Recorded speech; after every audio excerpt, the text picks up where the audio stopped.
The House That Listened. Full version. A horror story for sleep. Welcome to Sound Heaven, where nightmares whisper softly enough for you to fall asleep. Before we begin tonight's story, take a deep breath. You're about to hear a tale that will keep your imagination awake, even as your eyes grow heavy. If you enjoy stories that send a quiet chill down your spine, don't forget to like, share, and subscribe to Sound Heaven. It helps more people find our stories, and it lets me keep making more for you. Tonight's story is about a quiet house that never wanted to be alone, a home that listened and learned. Now settle in. Let the darkness surround you. This is The House That Listened. The story.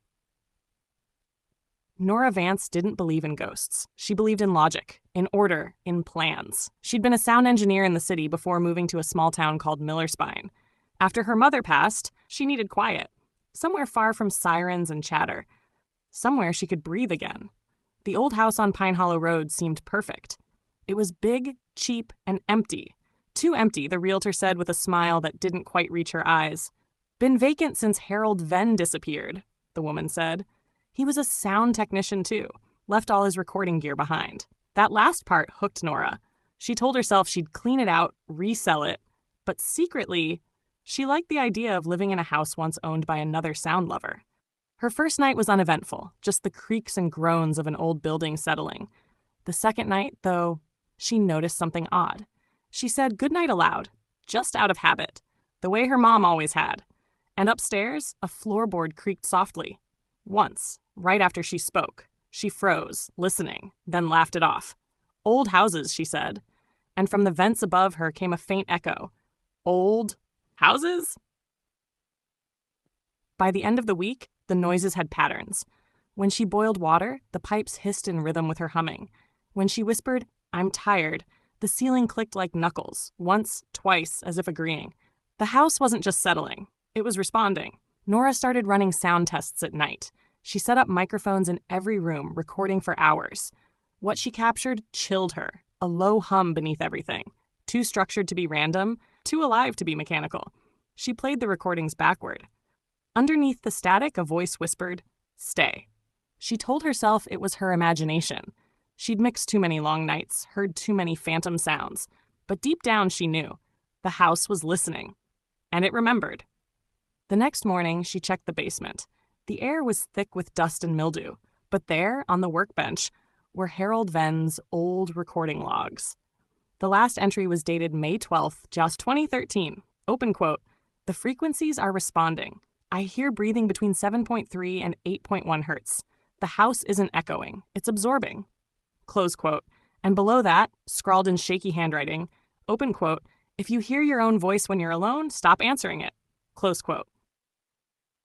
That night, the house grew restless. The lights flickered every time she spoke. The hum in the walls grew louder, a deep, slow rhythm that sounded almost like a heartbeat. Around midnight, Nora whispered, "Who are you?" The heater groaned.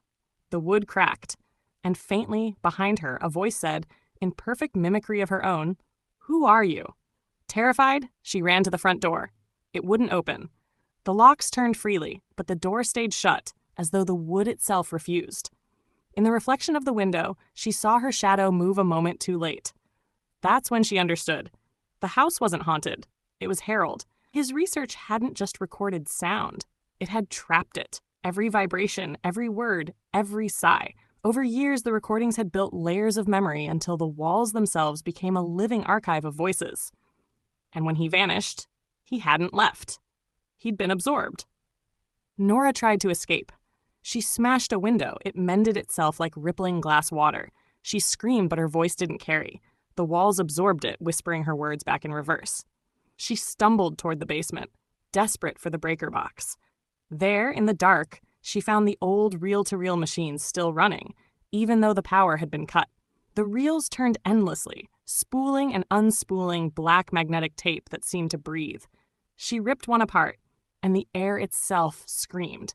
A dozen voices cried out all at once, layered over one another, some human, some distorted beyond recognition. Among them, she heard her mother's voice. "Don't talk back to it, Nora." The tape snapped. The house shook.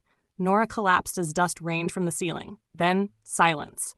When she woke, everything was still. The sun was rising through dusty windows. The house felt warm, calm, peaceful. She thought it was over, until she tried to speak. Her lips moved, but no sound came out. Her voice was gone. She ran to her recorder, hit play, and from the speaker her voice whispered, "Good morning, Nora." Weeks later, the realtor listed the home again. When potential buyers toured it, they said it was strange, how quiet it was inside, almost comforting. But sometimes, if you stood still long enough, you'd hear a woman humming faintly through the walls, her tune matching your heartbeat, and if you whispered anything at all, she'd whisper it back.